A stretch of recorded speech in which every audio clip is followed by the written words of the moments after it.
That is one, and another one is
so you notice how they wear the robes, right? Differently from me, right? So each country is, this Buddhist country is, I mean, the Buddhist monks now in each Buddhist country wear a little bit different ways. I will explain to you when we go to Mahayana and Theravada traditions. And the next one is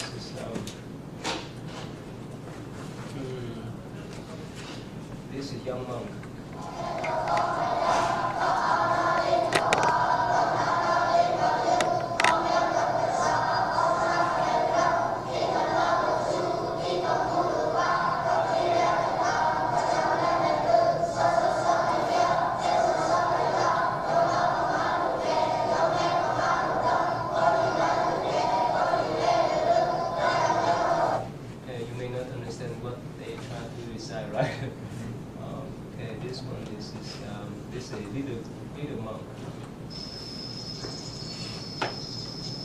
In Vietnam, this little monk.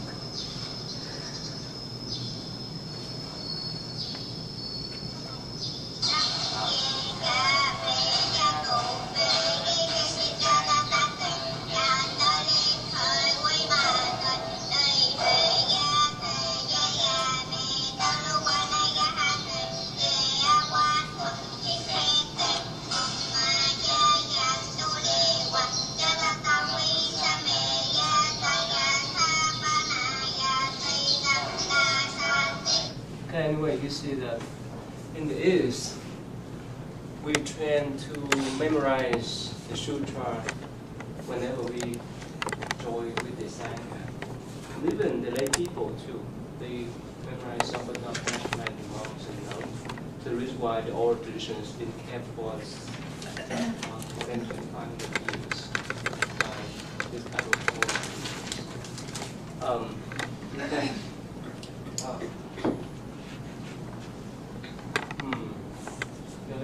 Yes? Do monks typically begin their training as children, or do they more so at adulthood? This is very in the East, in South Asia countries like Burma, Thailand, Vietnam, and so forth. Sometimes the parents send the children to the monastery at early age. The youngest one probably is 6 years old. Yeah. You see that little boy. And of course, they can take the monkhood precept, like that they can be ordained only when they are 20 or 21. That official age. Before that, they're still young to take the monk precept. So it's very. You see that in every Buddhist traditions, in the West tradition, in the Buddhist journey, so forth, we have a lot of young monks like you. Yes? Do you ever have young monks that are like 20, 20, 21, 22 that decide later on in life that they don't want to continue to live like the life? This happened to my followers last few years. In 2003, we have first novice ordinations for novice. And they stayed with me for only a few years, and after that they went back. It's normal. This is their choice. Of course, at first they came with their mothers they of course they enjoy to live and practice as the Buddhist novice at a monastery, but sometimes it's still hard, and especially when they start brought to the school. It's still tough for them, especially whenever they have PE. Or they cannot run around like other children. So it's still tough for them. Yeah. So anyways, this depends, especially in this kind of environment. But if it is, it's just acceptable. It's much easier. It's more productive. And environment for them. I support you with the time. Okay, let's go back then. Okay, now let's go back to Pali Tripitaka. And you understand, right? You can see that why this type of oral traditions we can for 1,000 years through memorization. I told you that in the past, some monks specialize in meditation, some monks specialize in teaching, some monks specialize in memorizing the sutra. So that's just that's what they specialize in. Like Vietnamese kind of field. Some people like to work on that field. Says, okay, what do we have now? The Pali Tripitaka Yes. is also known as Pali Canon. Yes. And Tripitaka, it means 3 baskets. It's the doctrinal foundation for Theravada Buddhism, and it's in the Pali language. The 3 divisions are known as Vinaya Tripitaka, Sutta Pitaka, and I'm not sure how to say the other. Okay. Pitaka. And the Vinaya Tripitaka is for discipline, and it's the everyday rules for monks and nuns, according to Buddha. And the Sutta Pitaka is the discourses of Buddha and his disciples, his stories. And the Abhidhamma Pitaka, is that how you say it, are the reworkings of the teachings from the Sutta Pitaka. And there are versions found in Burma, Sri Lanka, Thailand, Cambodia, and Laos, and they're all very similar. They just vary grammatically. Yeah. So this is one. I'm sorry. Go it down so you can see clearly.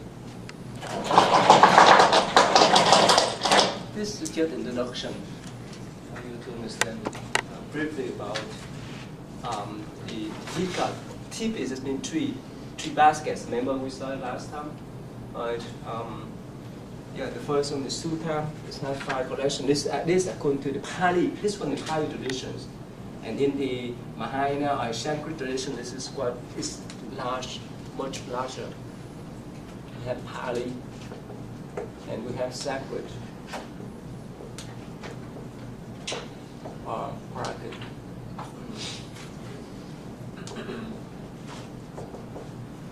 So this one is the Ramda. This one is Mahayana.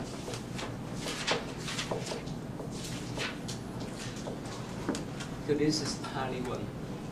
And remember I told you about the Pali Test Society, the British scholar who initiated that society to translate this Tripitaka into English. I think they all finished all. And this is Sutta, between the teaching of the Buddha mainly, and some of his close disciples.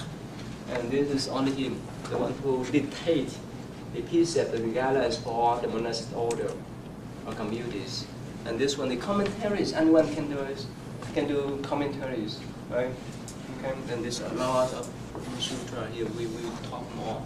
And let me go over with you one more time so that you can understand clearly. Otherwise, you may be confused. You see here. Here. Okay, the language of the Buddha. Remember I told you? Sorry, before I move, let me go this way.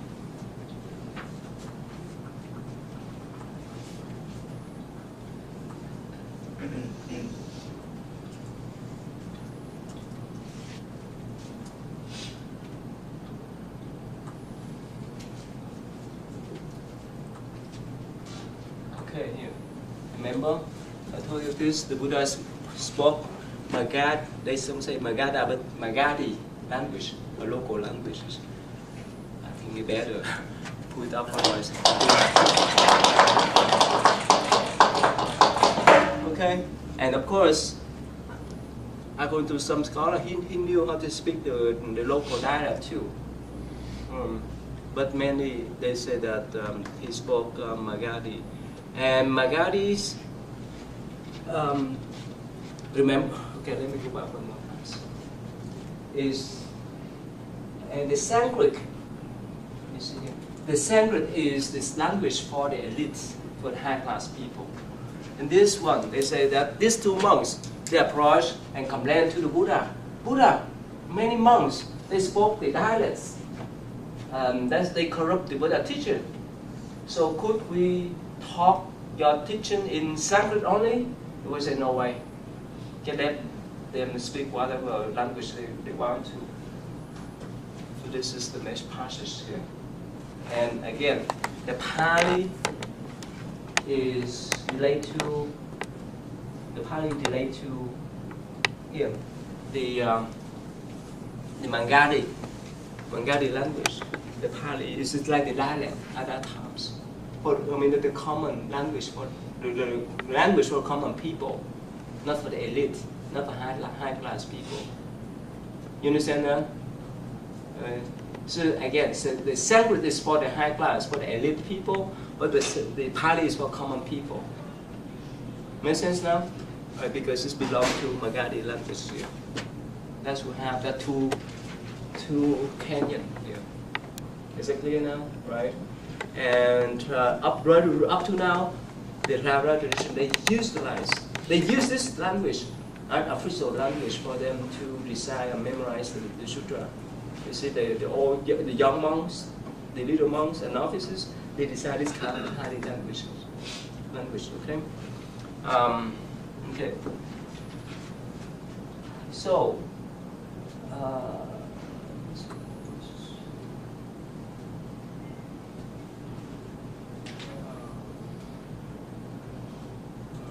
So this is the local. Okay, let's just move on. So again, that's like this has been last time. Okay, how about number 2, Taylor? You have this here?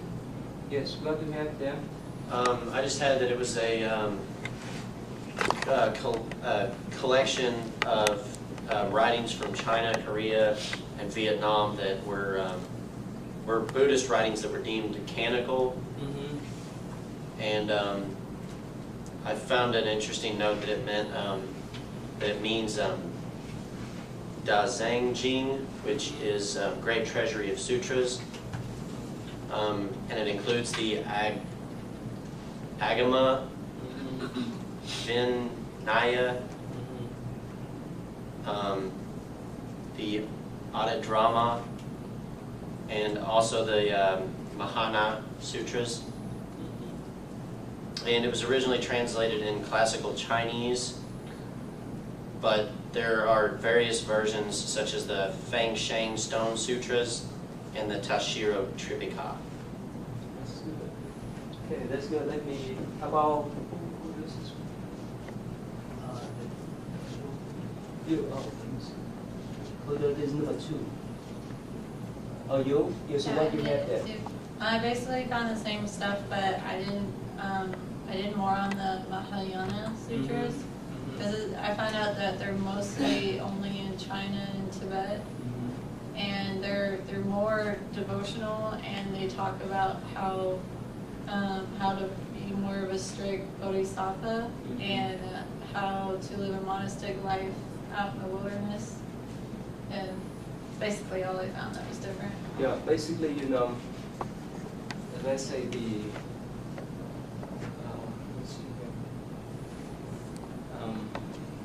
Okay, the Chinese,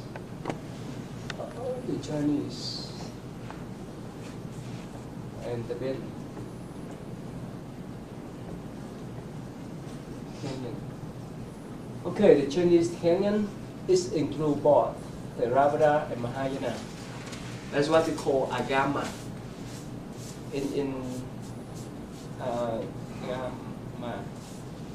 It's similar to Nikaya or Tripitaka. Anyway, so here, yeah, that called Jia Zhen Jin is include up to now it's contain 53 volumes, contain this much, more than 2,000 texts. And this one of them, I had the whole set, 55 of them at my monastery. This one here. That's one text? Only one. I have another 54. And they're all in Chinese? All Chinese. You read Chinese? Yeah. Oh. Otherwise, I cannot do my dissertation. Yeah. You have to learn. You have to know at least one language, like one language, before you do the dissertation. If you don't understand this, right? What's the name of that one? What we call Dajianqin, that's mean the Red Scripture Store. This Okay. book alone, I think, if people want to translate into English, probably I think in English probably you may need five books at least. Oh, Wow. wow. And it's in classical Chinese. It's not in modern Chinese. So you can say, in less words, you can say the meaning of something 5 times greater in English. Depend in classical Chinese, there's a lot of meanings in one sentence. You have to understand. Yeah. So are these texts not available like in English or like you said you're from You have Vietnam? some. Remember I told you? Let me show you back. Let me show you here. You can pass around one. It's heavy. Yeah, here.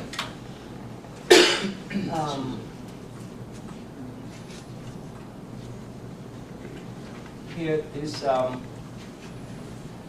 remember I show you this one? This is online text, remember? Right? So I can cut for example this few words here and paste on here, and you would find I could find this is on the spot. Instead of turn page by page. See that? It's pretty quick. Right? So this is the advantage of technology or digital text nowadays. Yeah. Right. So again, it's huge. It's few volumes, and for me alone, I could not read all, even up to now, and I don't know the rest of my life. I don't know I could read all now. It's huge. It's a lot, and even the Pali Canyon, I don't have much time to read all of them. So usually the scholar pick some sutra or commentaries for them to do research, or even from monks and nuns they pick up some short sutra to teach lay people, and that's all. Unless they really specialize in the canyon, they could read probably all, but it's a lot. It's a huge library for you to read all kind of material, all kind of subjects. Buddhist cosmology, Buddhist psychology, and so forth. It's all kind of subject we talk about. So this is the more recent one. That's one that contains 55 volumes, and this one here. And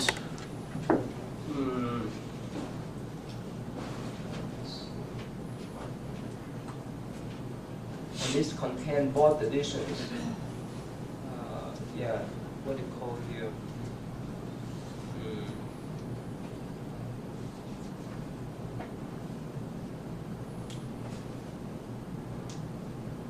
That's what we call agama here. Agama is related to Pali, another word of the Pali canyon.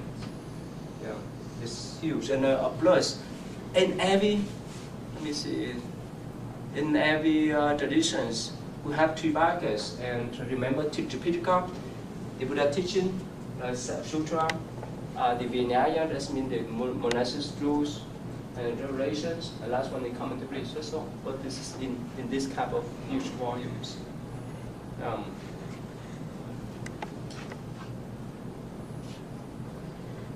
So you could you recognize some word? Or no? Just a couple. Couple, okay. Yeah, yeah. For me as a Buddhist scholar, you need to know the language, either Chinese or Japanese, to understand deeper into the meanings of the Buddha teachings. So what are all the languages that you speak or read? I can read Chinese well, but not speak it. Okay. Yeah, because I don't spend much time to have conversation with the Chinese one, like my Dharma brothers. Yeah. You speak Vietnamese as well? Yeah. Not Japanese. I try to learn, but not now. Yeah. Do you know Pali? A little bit. That's the requirement. Anyway, that's the requirement when they study at the University of the West. Yeah, you're supposed to know 2 foreign languages in order to do your PhD dissertation. There's a lot of numbers in here. Yeah. There's numbers in there. Yeah. Sure. Like they're just like I mean, I don't know. Probably ask it. And next week we talk about Mahayana scripture that relate to, again, the emptiness idea. Okay. That's what you asked me before.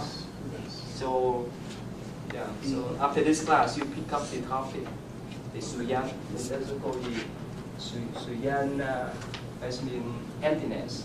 Yes. And we discussed about that. Anyway, so it's a lot. It's huge, and we have what we call the middle part to Maya Nika and so forth. It's a lot, and we have what we call consciousness school only.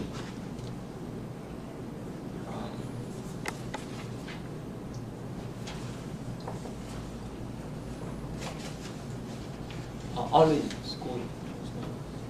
So this talk about Buddhist psychology. Talk about the mind, how the mind functioning, and we talk more.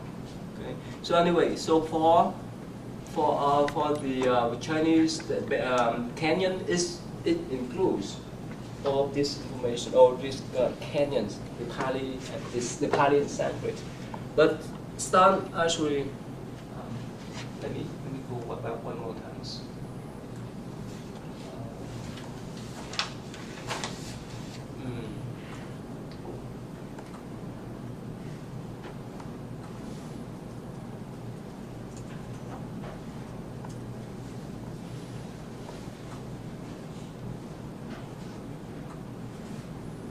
This one in Chinese too.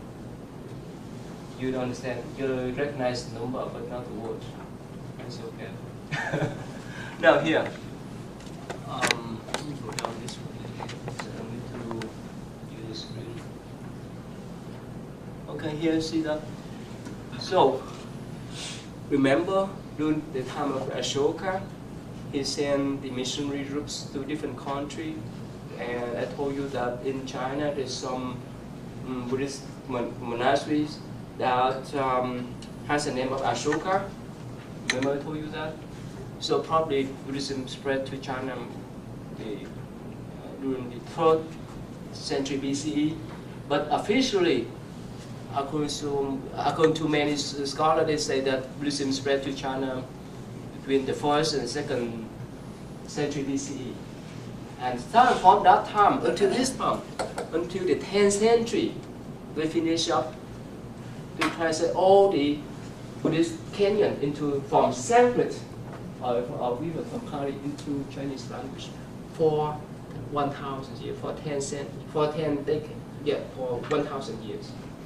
This is the first official books or canyons they compile, and later on throughout many centuries, it come down to that version, the 55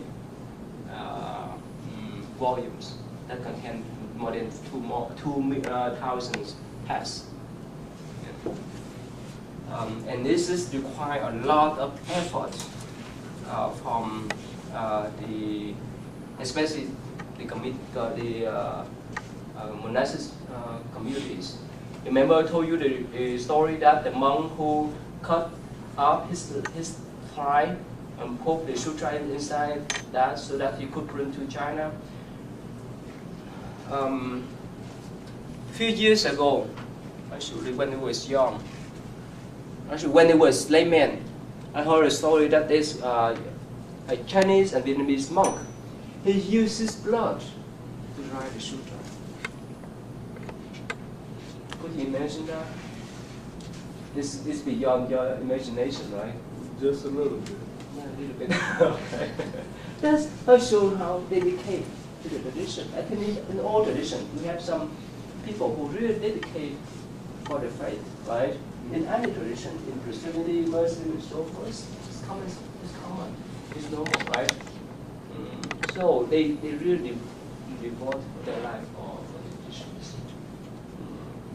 And for me, I have not seen his handwriting, but I learned from other monks. I don't know whether they still kept that or not. So that's the devotion.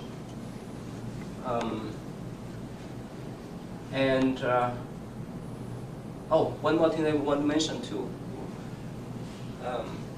When I think I don't know whether I mentioned yet. When we escaped from Vietnam, you know, after the war, I've seen many people.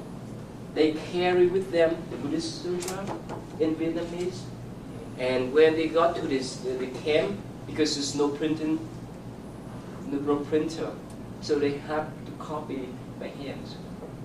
And some volumes, we have some people who copy these kind of volumes. In Vietnamese, yes. So are most people in Vietnam, are they predominantly Buddhist? Yeah, most of them.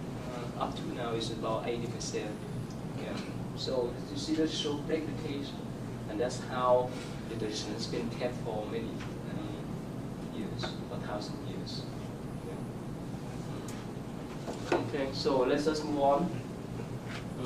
One more. It's too many things for me to remember.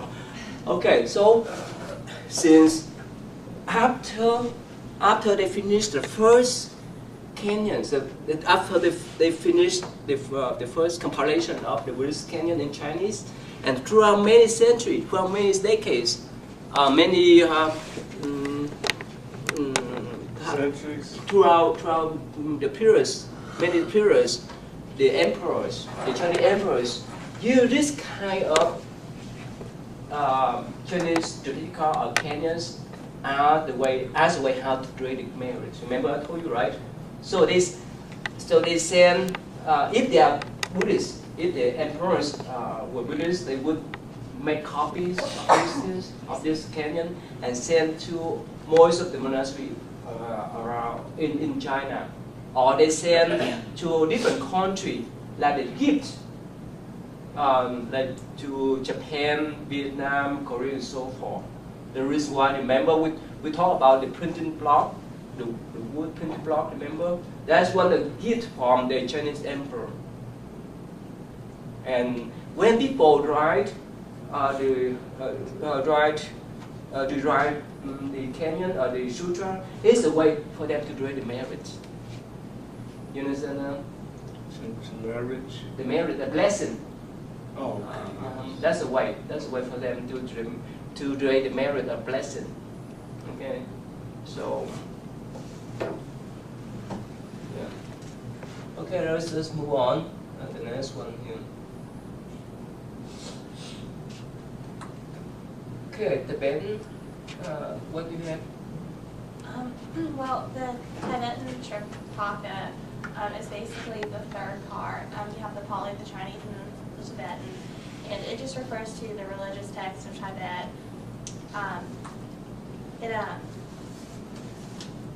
It includes two different books. One is the Kangar, and the other one is the Tangar. I think I'm saying that right. Yeah. And both of those texts contain over 5,250 religious texts translated from different Asian languages to Tibetan. It's also said to be the most complete of all of the different Tripitakas. It it's also the single most surviving piece of literature in Tibetan history. It's also important at understanding like histories, rituals, and ethnic and social practices in Tibet.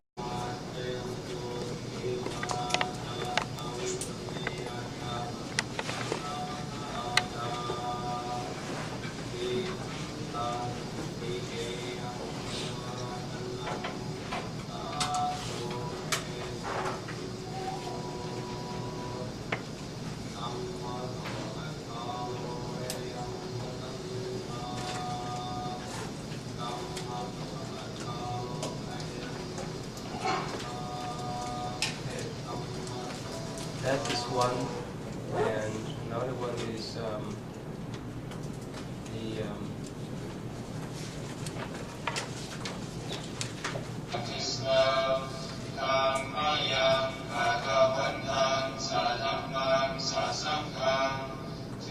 okay. So you notice how they wear the robes, right? Differently from me, right?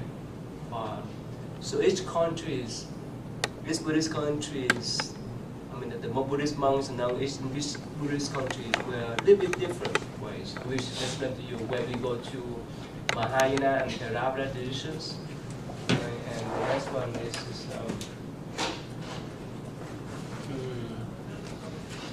this is young monk.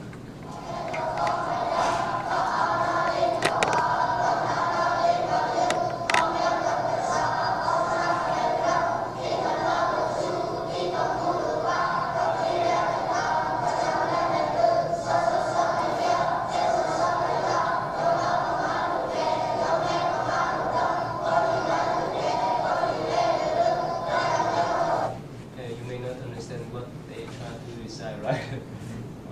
Okay, this one is this a little monk. It's in Vietnam. This little monk.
Anyway, you see that in the East, we tend to memorize the sutra whenever we join with the Sangha. And even the lay people too, they memorize some but not much like the monks and nuns. The reason why the oral tradition has been kept for more than 2500 years.